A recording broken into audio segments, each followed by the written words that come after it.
But here's where it gets extra entertaining. Have you noticed how Trump's press secretary always sounds like she's about to throw hands with the reporters? I mean, she takes every question as if she's in a WWE pre-match interview, ready to cut a promo about how the fake news media is out to get them. President Trump is dedicated to making America great again. Next question. President Trump can't be serious about renaming D.C. District of America, right? I find it insulting that you think that President Trump does not know what he's doing by renaming the District of Columbia District of America. As you all know, District of Columbia has nothing to do with where we are going to in America as the future. Our future is District of America, Gulf of America, and what is our first state going to be called? You mean Canada? Yeah, that's right. It's going to be called America North. We're already branding it, and it's going to be great. Just like America will be in the golden age of business, because what a country is nothing if it is not a business. Next question. Is President Trump really taking legal action against CNN? Absolutely. Thank you for asking that question, Washington Post. Thank you so much for your integrity in reporting. As you know, yes, we are taking legal action against CNN for reporting fake news in this newsroom. None of that will be tolerated. Looking at you, Associated Press. And yes, MSNBC is also on the docket. We are getting that worked out with our lawyer. Thank you so much. Are you wearing blue for Democrats today? Yes, I am actually wearing blue because the government is open, because we did have, it's the first time I think I've ever said this, but 10 brave Democrats, if I could believe it. They decided to put country first and save our country by approving our spending plan. No further questions. I have to get back to President Trump. This isn't a bar fight. It's a press briefing. But apparently, MAGA sees no difference. And you know what that tells us? Even they know they're full of it. Because if you were standing on solid ground, you wouldn't need to bark at reporters like a chihuahua with something to prove or throw a tantrum every time you're asked to back up your claims.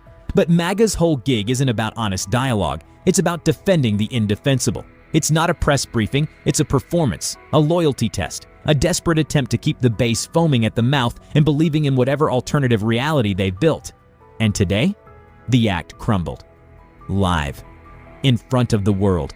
So grab your popcorn, because if there's one thing you can count on, it's that MAGA's gonna MAGA and the fact checkers aren't going anywhere. If anything, they just got another reason to stay on high alert. President Trump announced that he is going to reverse all of the pardons that are illegally done by Joe Biden. Former President Joe Biden signed with an auto pen, which is illegal to do. The Department of Justice is currently working on having all of those reversed. Thank you for bringing that up. As you know, our deal maker in chief, author of The Art of the Deal, happened to catch them because of his keen attention to detail. And we are working closely to reverse those illegal pardons.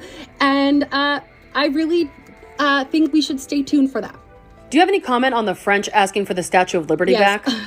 It's a very silly statement by the French. The French has mentioned that they would like to take back the Statue of Liberty, which is a ridiculous thing. First of all, you don't take back gifts, especially centuries later. And the Statue of Liberty was originally a gift for those history buffs in the room. But it's been upkept by the American people and their tax dollars. It is a symbol of the American way of life. It is a symbol of our commitment to bringing immigrants in legally, being the emphasis of the word. So what are we going to do? Take back all the McDonald's that we've contributed to France and Ratatouille? A lot of people don't know that that is actually an American property. So we're not going to be doing that. In fact, maybe we should invoice France for all of the American contributions to their country. So, are you wearing green for St. Patrick's? Oh, yes. And thank you so much for noticing. It is St. Patrick's Day here. And may this serve as a symbol of our friends and our allies in Ireland. May you have a beautiful St. Patrick's Day. Don't get pinched. And also, think of the pot of gold that we're all going to have the moment that President Trump makes America wealthy again. Judge Boasberg is a Democrat activist. He was appointed by Barack Obama. His wife has donated more than $10,000 to Democrats, and he has consistently shown his disdain for this president and his policies, and it's unacceptable. You took me right where I wanted to go about the idea that these people are all foreign terrorists, but Judge Boasberg was originally appointed by George W. Bush and then elevated by Barack Obama. I just feel like I should clear that up.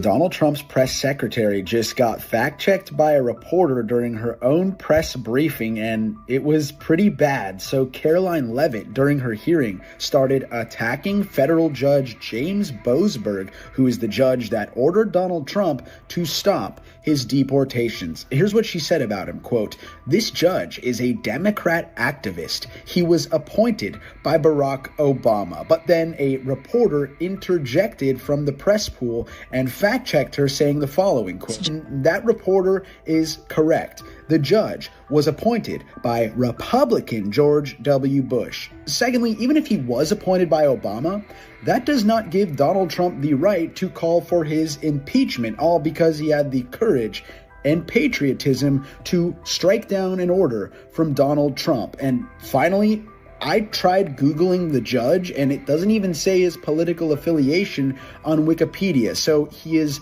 not a Democrat activist. He is just a judge who follows the law and the Constitution, unlike Donald Trump. Well, folks. Another day, another MAGA meltdown.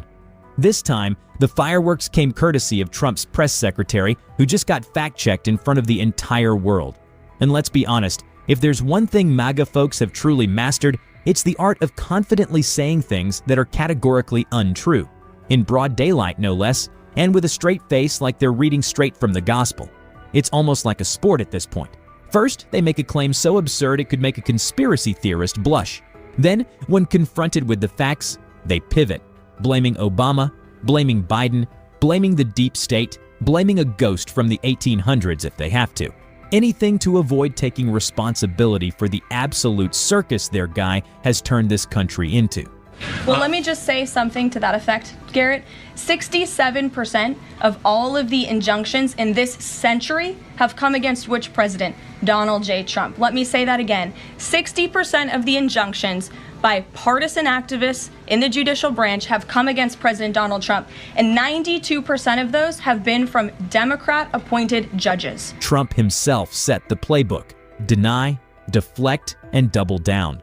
No matter how ridiculous it sounds, no matter how many times it's disproved. Hi, I'm very depressed that I can't stop thinking about this woman, so let's talk about her. First of all, her injector and her makeup artist absolutely hate her. There is no way that this is a 27-year-old. No way. Especially because, like, on her Instagram, like, she looks like this. And this was only a few months ago. This man is 30 years older than her, and that is her husband. There are no pictures of them together on her Instagram, and he's not even, like, really in the pictures of them engaged. She cuts his face off at any chance. Also, they got engaged in December and their baby was born in July. The math ain't mathin'. Also, he was the finance director of her house campaign, and he also owned the properties that she ran Women for Trump gatherings at. But let's get back to this travesty. And before anybody comes for me about not being a girl's girl on this one, she treats women's rights like she is a 22-year-old frat boy who voted for Trump. So I'm gonna treat her like that. I wonder how much it really bothers her that, like, the most news that's going around about her is that her husband is so much older than her. It's a really strange relationship that nobody can quite track, and she does not look 27. Because if I was 27 and somebody was like, "Girl, you look 40, I would have been devastated. And I know this girl get work done. I know there's Botox up here. There is no way those are real. 27. During a press briefing, Leavitt asserted that the federal judge who had blocked President Trump's deportation orders was an Obama appointee. This claim was promptly challenged by NBC News correspondent Garrett Haake, who clarified that the judge in question was, in fact, appointed by President George W. Bush.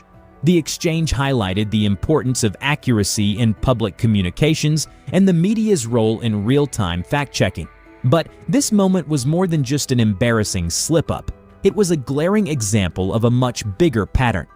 Over the past few months, Leavitt has been fact-checked at an unprecedented rate, surpassing the number of fact-checks received by her predecessor, Jen Psaki, in her entire tenure.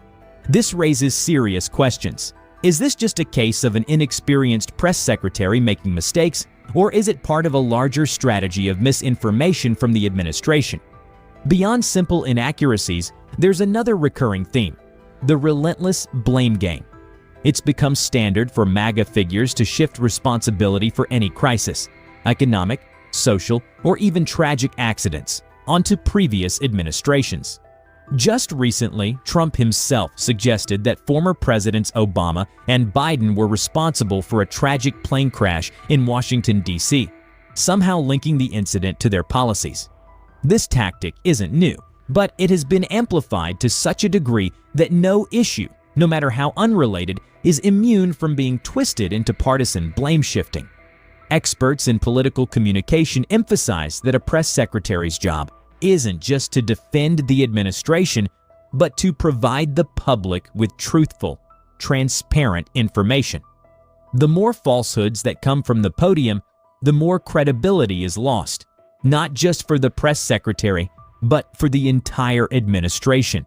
And when the job becomes less about honest discourse and more about combative rhetoric, it creates a widening gap between the government and the people.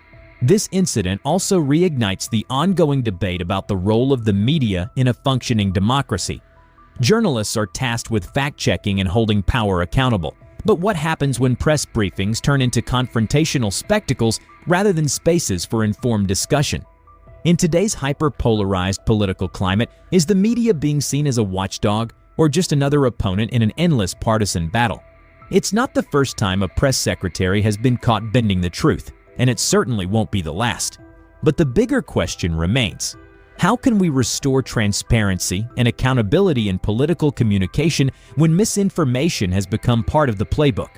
Let us know your thoughts in the comments below, and if you want more sharp, in-depth stories like this, make sure to like and subscribe to Trend Feed.